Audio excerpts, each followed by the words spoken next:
Bismillahirrahmanirrahim. Assalamualaikum warahmatullahi wabarakatuh. Nama saya Muhammad Alfikri Suhada, NPM 2282165. Di sini saya akan membuat video untuk memenuhi tugas saya di mata kuliah ilmu pengantar teknologi informasi dengan dosen pengampunya Ibu Ria Ukur Ginting, dengan judul saya yaitu e-bisnis di Indonesia.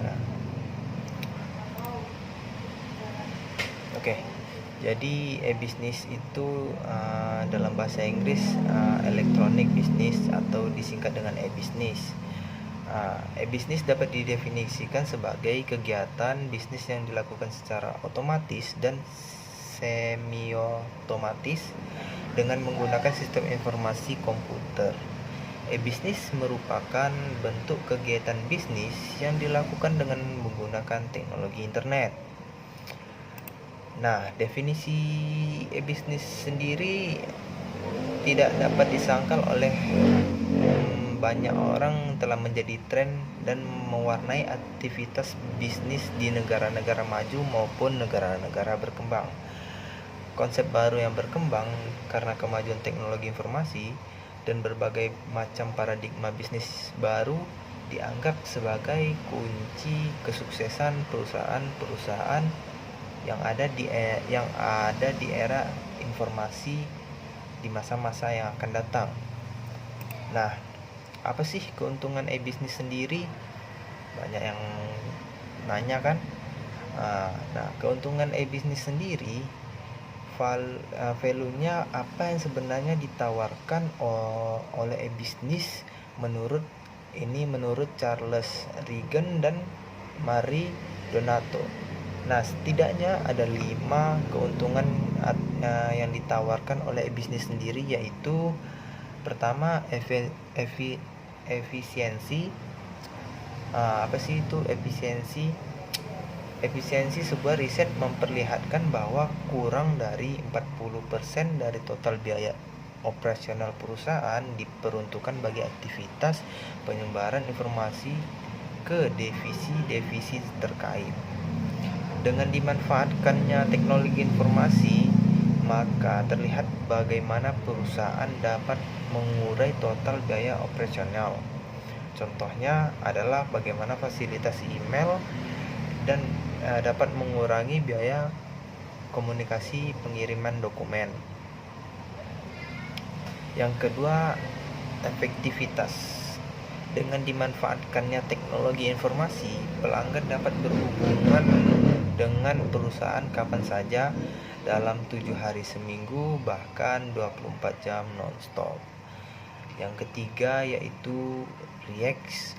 Perusahaan mampu memperluas jangkauan dan ruang gerak perusahaan untuk ekspansi dengan mudah atau dalam kurung menembus batas ruang waktu dan tanpa memerlukan biaya yang relatif mahal. Nah, yang keempat yaitu struktur. Konsep brick and mortar menjelma menjadi click and mortar telah mengubah perilaku perusahaan dalam pendekatan bisnis. Nah, yang kelima adalah opportunity. Terbukanya peluang yang lebar bagi pelaku bisnis untuk berinovasi, menciptakan produk-produknya sendiri atau produk atau jasa baru yang akibat ditemukan teknologi baru yang ada dari masa ke masa. Nah, apa sih faktor pendorong e-bisnis sendiri? Perkembangan implementasi konsep e-bisnis di sebuah industri atau negara sangat dipengaruhi oleh external driving force, yaitu customer expansiones. Nah, kita masuk dalam yang pertama itu customer expansions. Apa sih bacanya? Yang diharapkan konsumen pada saat ini tidak cukup dipuaskan dengan baiknya kualitas sebuah produk, tetapi pelanggan juga mengharapkan adanya pelayanan pra dan pasca jual yang baik. Yang kedua itu adalah kompetitif imperatif. Globalisasi telah membentuk sebuah arena persaingan dunia yang sangat ketat. Pelanggan akan dengan mudah membandingkan kualitas produk dan pelayanan antar perusahaan. Hal ini memaksa perusahaan untuk mengembangkan strategi bisnis yang lebih tepat. Itu.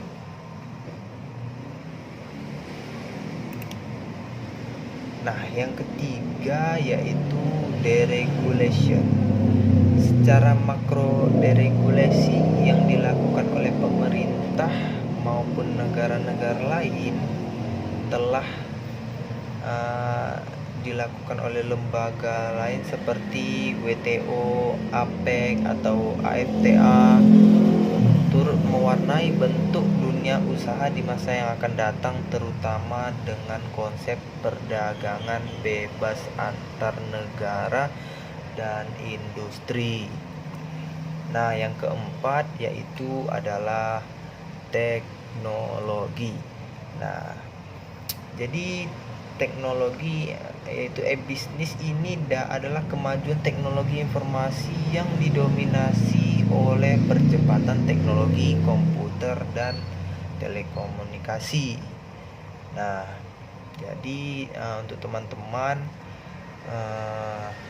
kesimpulannya dari e-bisnis ini, yang pertama, dari penjelasan mengenai e-bisnis sendiri di atas dapat ditarik kesimpulannya antara lain di era teknologi ini, di era teknologi dan kebutuhan konsumen yang sangat dinamis akan membawa perusahaan dan para eksekutif bisnis harus berevolusi, harus meningkatkan aktivitas bisnisnya, penggunaan media, internet dan situs web dan jaringan komputer dan lainnya secara optimal agar menjadi hal ini menjadi faktor penting dalam kesuksesan penerapan e-bisnis dan e-commerce di suatu perusahaan. Mungkin itu saja yang dapat saya jelaskan. Berhubung sudah jam berapa? Jam 8:30, 9:10 deng. Mungkin ini saja yang dapat saya sampaikan karena batas waktunya 10 menit. Jadi saya mau lihatkan saya lagi ngapain gitu ya kan. มีหนังแดงและจะกินหนังส้วงมีหนังส้วงและจะกินหนังแดงแล้วกูไม่แรงแต่กูทำมันม่วงที่กูไม่ม่วงแต่กูยังมีแรงว่าหัวแดงแล้วก็ทำเนื้อล่วงเอามึงไปป่วยไงพี่แกงเดี๋ยวได้ท่ามาเดี๋ยวได้ท่านักแทงเอาไงกังวะ Mungkin itu saja yang dapat saya sampaikan. Lebih dan kurangnya saya mohon maaf. Mungkin banyak salah-salah kata dalam video ini. Saya mohon maaf. Saya masih belajar. Dan selamat malam. Sampai jumpa. Assalamualaikum warahmatullahi wabarakatuh.